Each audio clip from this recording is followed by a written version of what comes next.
автомат түрде музыка жасайтын автоматизация Eleven Labs арқылы, N10 арқылы қазір көрсетейін. Бұл айтпақшы шын заказ, мына жерде чекті қалдырып кетем. Ең алдымен Google Sheets'тан қандай музыка керек екенін оқиды. Сосын сол музыканың описаниесі бойынша мінекей Eleven Labs'тың Music деген API бар. Сол API-ға мына API ключпен обращаться етеді да, осындай параметрлармен музыка шығарады. Мінекей параметрлар өте оңай, ешқандай код жоқ, көріп отқаныңыздай.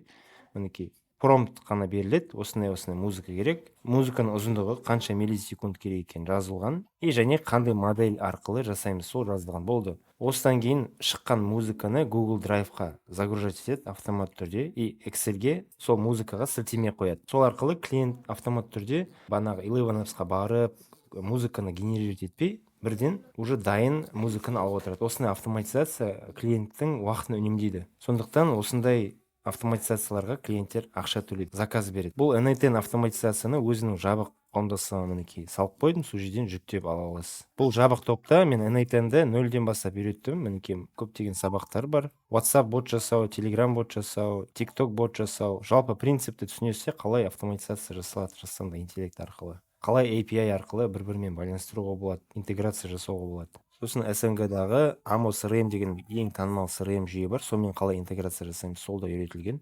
Және де жасанды интеллект арқылы видео жасап үйрену сабағы да бар. Соны қалай ақшаға айналдырамыз, сол туралы айттым. Жабық тобым туралы толық ақпаратты алу үшін маған топ деп жазып жіберіңіз.